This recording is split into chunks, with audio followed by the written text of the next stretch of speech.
औज़ुबिल्लाहि बिस्मिल्लाहिर्रहमानिर्रहीम। मैं हूं आबिद कयूम और आप देख रहे हैं मेरा YouTube channel Mac and Associate. आज हम बात कर रहे हैं कलेक्टिव मार्क पे। आपने बाकी सारी टर्मिनोलॉजी तो सुनी होगी और मोस्टली एक आम आदमी जो थोड़ा बहुत कोई कारोबार से रिलेटेड है तो वो जानता है कि ट्रेडमार्क क्या है, कॉपीराइट क्या है। लेकिन ये जो कलेक्टिव मार्क है इसको नॉर्मली तो जो हमारे लॉ के स्टूडेंट हैं या जो आईपी का डिप्लोमा कर रहे हैं या नई नई प्रैक्टिस स्टार्ट कर रहे हैं वो भी इस टर्म से आशना इसलिए नहीं होते हैं कि ये एक एवरीडे या इसका रोज़मर्रा लाइफ में यूज़ बहुत कम है। और ये में इसमें ट्रेड में या सर्विसेज में इसका जो एक रोल है तो बहुत इम्पॉर्टेंट, लेकिन वो इतना अपरेंट नहीं है, मतलब लिमिटेड लेवल पे है। तो इसलिए किसी को इसका आइडिया ही नहीं है। इवन लोग ये भी नहीं इसका उनको इसका अंडरस्टैंडिंग नहीं होती कि ये इसका कोई आईपी लॉ से तल्लक है, बल्कि उनको कंसेप्ट ही नहीं होता मोस्टली लोगों को। तो ये जो वीडियो है ये हम वो पर्टिकुलरली इस टॉपिक पे बना रहे हैं। ये हम एक तो उन स्टूडेंट्स के लिए बना रहे हैं जो इस आईपी की साइड पे इंटरेस्टेड हैं प्रैक्टिस करने के लिए, और दूसरा वो जो लोग जो किसी भी तरह से इसके डिप्लोमा होल्डर हैं या इसकी प्रैक्टिस में हैं या आना चाहते हैं तो उनको एक कम्प्रीहेंसिव किस्म का एक इसकी अंडरस्टैंडिंग और इसकी जो रजिस्ट्रेशन का प्रोसेस है वो इनको बताया जा सके। तो थोड़ी सी वीडियो लेंथ ही होगी, लेकिन I will try my best कि इसको कंक्लूड जो है वो इस तरह से किया जाए कि इसमें दो चीज़ों का हाथ हो सके। एक तो इसका कंसेप्ट कि कलेक्टिव मार्क जो है वो उसका कंसेप्ट क्या है और वो क्योंकि बाकी ट्रेड मार्क से या सर्विस मार्क से किस तरह से मुख्तलिफ है, और इसका जो इसका यूजेज है वो कैसे होता है,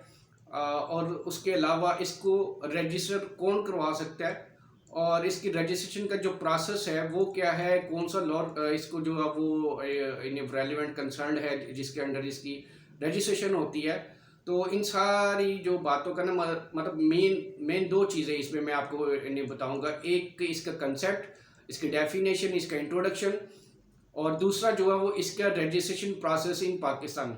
अंडर द पाकिस्तानी लॉ। गो कि ये ऑल ओवर द वर्ल्ड मिलता जुलता प्रोसेस है। इंटेलेक्चुअल प्रॉपर्टी लॉ ओवरऑल हम वही फॉलो करते हैं, या हमारे यहाँ वही है जो तकरीबन बाकी दुनिया में है, या यूरोपियन रेगुलेशंस है काफ़ी हद तक हम उन्हीं को फॉलो करते हैं, या हमारा सारे का सारा इंटेलेक्चुअल प्रॉपर्टी, बल्कि बाकी भी लॉ जो है वो हम सारा वेस्ट के से ही बारो किए हुए हैं। तो यहाँ आपको इसकी डेफिनेशन में जैसे मैं स्टार्ट करूँगा तो आप देखेंगे कि जो पाकिस्तानी लॉ में इसकी डेफिनेशन दी गई है और जो यूरोपियन रेगुलेशन में दी गई हुई है वो आलमोस्ट उसमें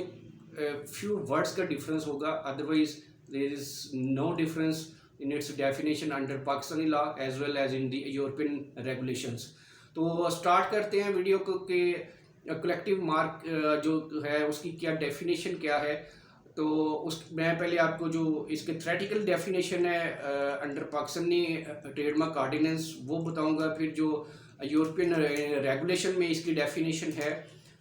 वो, और तीसरा जो मैं फिर आपको आम सादा अल्फाज में इसका मफहूम समझाऊंगा कि ये कलेक्टिव मार्क का कंसेप्ट है क्या, ये कैसे कहाँ पे इस्तेमाल होता है। तो हम स्टार्ट करते हैं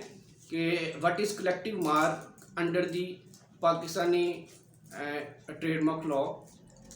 जो ऑर्डिनेंस है हमारा 2001 का, उसमें इसकी क्या डेफिनेशन दी गई है। सेक्शन 42 है जी ट्रेडमार्क ऑर्डिनेंस का, जो कि इसकी डेफिनेशन देता है इन अल्फाज में, अ collective mark shall be a mark distinguish the goods or services of members of the association which is the proprietor of the mark from those of others undertakings। अब ये पाकिस्तानी लॉ के अंडर आपने जो मैंने डेफिनेशन अभी आपको पढ़ के नहीं सुनाई है, सेम मैं अभी जो यूरोपियन रेगुलेशन है वो अब आपको बताता हूँ। तो अगर आपने ये गौर से सुनी हो तो जो मैंने कहा था कि you will find a very little difference between Pakistani law definition and the collective mark defined under the European regulation. ये regulation European trademark regulation article 74 है जी, जो इसको डिफाइन कर रहा है इन अल्फाज में। A collective mark as a mark that is capable of distinguish the goods of services or services of the members of the association which is the proprietor of the mark from those of other undertakings। तो मेरा नहीं ख्याल के कुछ few अल्फाज का ऊपर नीचे है, बाकी सेम डेफिनेशन है जो पाकिस्तानी लॉ में है, जो European regulation article 74 of trademark regulation की है। तो अब ये दोनों यही कह रही हैं कि ये कलेक्टिव मार्क एक ऐसा मार्क है जो कि जिसका प्रोप्राइटर एक ट्रेड बॉडी हो सकती है या होगी, या एक एसोसिएशन का वर्ड यूज़ हुआ है। तो एक एसोसिएशन जो है वो उसके मेंबर्स की गुड्स और सर्विसेज को डिस्टिंग्विश करने के लिए उसके जो मेंबर्स हैं वो इस कलेक्टिव मार्क को यूज़ कर सकते हैं। और ये जो इसकी जैसे कि इसके नाम से कलेक्टिव मार्क, अगर हम कलेक्टिव के वर्ड को देखें कि यानी एक से ज़्यादा या दो से ज़्यादा लोग जो इसको साइमल्टेनियसली यानी यूज़ कर सकते हैं, 2 4 5 10। अब जो एसोसिएशन उनमें सैकड़ों लोग भी हो सकते हैं, हज़ारों लोग भी हो सकते हैं। तो वो हज़ारों या सैकड़ों लोग जिस मार्क को यानी यूज़ कर सकते हैं, वो जो उस बॉडी के उस एसोसिएशन के मेंबर होंगे और उस मार्क को कलेक्टिवली यूज़ कर रहे होंगे, उस एसोसिएशन के मार्क को, वो कलेक्टिव मार्क कहलाएगा। ये मैंने आम सादा और आम फहम अल्फाज में इतनी कोशिश की है कि आपको इसका कंसेप्ट दिया जा सके। अब मैं इसको थोड़ा और एलेबोरेट करने के लिए आपको इसकी एक एग्जांपल दे देता हूँ कि कलेक्टिव मार्क जो है वो कैसे यूज़ हो रहा है। एटलीस्ट इन पाकिस्तान में अगर मैं आपको एग्जांपल दूँ तो जो हम लॉयर्स, मेरी कम्युनिटी है इन लीगल कम्युनिटी, तो ये जो हम बार एसोसिएशंस हैं या बार काउंसिल्स है, बार काउंसिल्स हमें एनरोल करती हैं, लाइसेंसिंग बॉडीज़ हैं, और जो बार एसोसिएशन है वो हमें इन्हें रेगुलेट कर रही होती हैं, वो भी हमें इन्हें वो मेंबरशिप देती है। तो बेसिक तौर पे वो एसोसिएशन है। तो वो एसोसिएशन जो अपना मार्क एक इन्हें रखती हैं, एक लोगो उन्होंने भी बनाया हुआ है हर डिस्ट्रिक्ट बार का, जैसे कि हाई कोर्ट बार है इन्हें हर सूबे में, और फिर हर डिस्ट्रिक्ट में एक बार है, फिर इन्हें तहसील लेवल पर उन्होंने एक मार्क बनाया हुआ है जो आप उनके लेटर पैड पे प्रिंट होता है, और वो उस ज़िला तहसील यानी हाई कोर्ट के जो इन्हें एसोसिएशन है, हाई कोर्ट बार एसोसिएशन है, उसके वकला उसको इन्हें यूज़ कर रहे होते हैं। लेकिन अगेन शर्त पूरी होनी चाहिए कि जो उसका मेंबर है वो यूज़ करेगा, एक आम आदमी नहीं कर सकता। कि ये इन्हें कलेक्टिव मार्क जो है वो जैसे कि डेफिनेशन में शामिल है कि उसके मेंबर्स जो हैं वो उस एसोसिएशन के से रिलेटेड होंगे या उसके मेंबर्स होंगे, वही इसको यूज़ कर पाएंगे। आम जो कोई भी कहे कि मैं इस मार्क को यूज़ कर लूँ, वो नहीं कर पाएगा unless he has the registration or membership with that particular association, club, organization or body। तो ये मैंने आपको इसी तरह से पाकिस्तान टैक्स बार है, वो जो मतलब टैक्स बार का पाकिस्तान टैक्स बार का जो मोनोग्राम ये लोगो है या ये मार्क है वो एज अ कलेक्टिव मार्क नहीं समझा जाएगा। इसी तरह से मैंने आपको आगे जो वकला की एसोसिएशन उनका बताया है, और सबसे बड़ी जो हमारी वकला की एसोसिएशन मुल्क में पाकिस्तान में समझी जाती है वो सुप्रीम कोर्ट बार एसोसिएशन है। उसका एक जो मार्क है वो सुप्रीम कोर्ट के वकला ही उसको यूज़ कर सकते हैं नॉर्मली। तो इसकी दूसरी एग्जांपल अगर मैं इन्हें चले जाऊँ किसी ट्रेड बॉडी की, तो जैसे चैम्बर ऑफ कॉमर्स हैं, वो जो चैम्बर ऑफ कॉमर्स का मेंबर होगा वो being a member of any chamber of commerce अपने लेटर पैड पे या अपने जो अब किसी डॉक्यूमेंट पे जहाँ उसको नेसेसरी हो वो उस मार्क को एज अ कलेक्टिव मार्क के तौर पे यूटिलाइज कर पाएगा। तो एक तो इसकी डेफिनेशन में जो मैंने आपको बताया कि शामिल है कि वो उसकी जो यूटिलाइजेशन है, अब वो सिर्फ जो कंसर्न मेंबर है किसी भी बॉडी का एसोसिएशन का जो वो मार्क नहीं रखती है, जिसने वो कलेक्टिव मार्क रजिस्टर्ड करवा रखा हुआ है अपने मेंबर्स के लिए, वो ही उसको यूटिलाइज कर पाएंगे। और इसमें दूसरी चीज़ जो अब हम इसके आ जाते हैं रजिस्ट्रेशन की तरफ कि इसको कोई अगर जो भी अदारा एक एसोसिएशन बनती है या एक ऑर्गेनाइजेशन बनती है, वो इसको कैसे रजिस्टर्ड करवाएंगे। वो अगर इसको under the trademark law registered करवाना चाहते हैं इन पाकिस्तान, तो उसके लिए उनको रजिस्ट्रार इन ट्रेडमार्क को एप्लीकेशन देनी पड़ेगी। जैसे किसी भी हम ट्रेडमार्क या ये सर्विस मार्क या लोगों को रजिस्टर्ड करवाने के लिए देते हैं, लेकिन वो देते रजिस्ट्रार ट्रेडमार्क को ही हैं, IPO पाकिस्तान को ही देंगे, लेकिन इसका जो रजिस्ट्रेशन का प्रोसेस है वो almost entirely different from an ordinary trademark registration. तो वही मैं अब आपको इसके जो अभी सेकंड पार्ट मैंने आपको कहा कि उसमें मैं आपको ये बताने जा रहा हूँ कि इसकी रजिस्ट्रेशन का प्रोसेस क्या है। तो इसकी जो रजिस्ट्रेशन है वो अंडर सेक्शन 82 तो इसकी डेफिनेशन है, और वही डेफिनेशन जो है वो आगे प्रोसीड ऑन होती है, और इसका जो सारा तरीक़ेकार है वो हमें first schedule of trademark ordinance में मिलता है। तो ट्रेडमार्क ऑर्डिनेंस का जो फर्स्ट शेड्यूल है उसके 14 पैराग्राफ्स हैं, यानी 14 पैरा हैं, और उन्हीं पैराग्राफ में हमें जो है वो इसकी रजिस्ट्रेशन का तरीक़ेकार मिलता है। तो अब हम देखते हैं कि इसकी रजिस्ट्रेशन का तरीक़ेकार जो इन फर्स्ट शेड्यूल है अंडर सेक्शन 82 सब सेक्शन 2 उसके तहत क्या दिया गया है। तो मैंने बताया कि इसमें 14 पैराग्राफ हैं। हम 14 को ऑल दीज 14 पैराग्राफ को डिस्कस नहीं करेंगे क्योंकि सारे के सारे रेलिवेंट नहीं है। इसमें 2 से 3 जो है वो पैराग्राफ हैं जो इसकी रजिस्ट्रेशन का जो आप तरीक़ेकार बताते हैं। उनमें सबसे जो अहम है वो पैरा 5 है, और उससे भी पहले अगर हम उसकी यानी प्री कंडीशन देखें तो पैरा 4 जो है वो ये कहता है कि यानी एप्लीकेशन देने से पहले आपने खुद ये देख लेना है उस एसोसिएशन ने जो एक कलेक्टिव मार्क की एप्लीकेशन देने जा रही है to the registrar of trademarks, वो ये देखेगी कि कलेक्टिव मार्क पैरा 4 ये कह रहा है कि a collective mark not to be misleading as to character और significance. A collective mark shall not be registered if the public is liable to be misled as regard to the character or significance of the mark। यानी ये उस association को ये collective mark adopt करने से पहले ये देखना होगा कि ये ऐसा मार्क तो नहीं हम अडॉप्ट कर रहे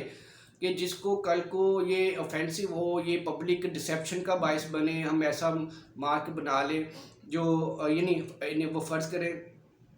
कि कोई एसोसिएशन बनती है वो मतलब गुड्स के लिए या वो सर्विसेज के लिए,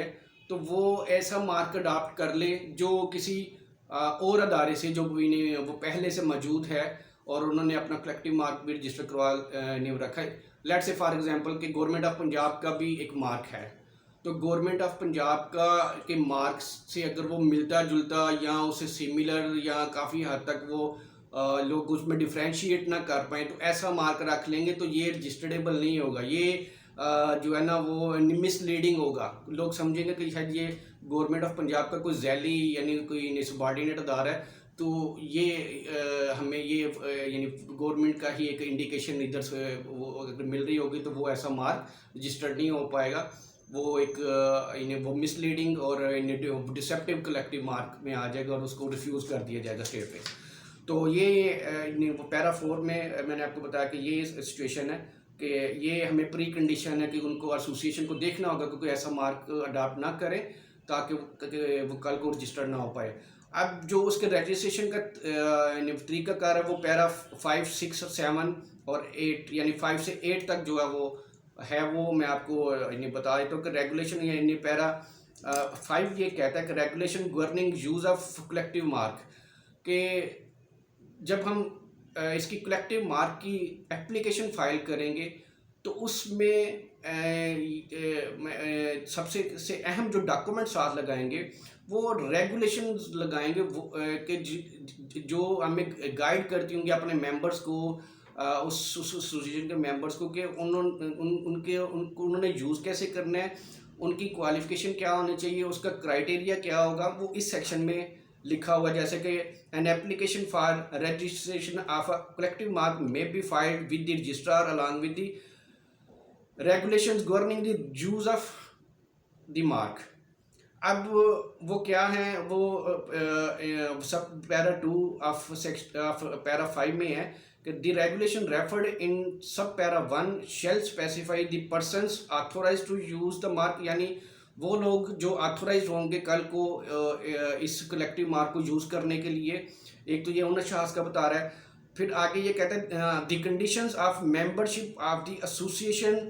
and whose they exist, the condition of the use of the mark including any sanctions against miss use,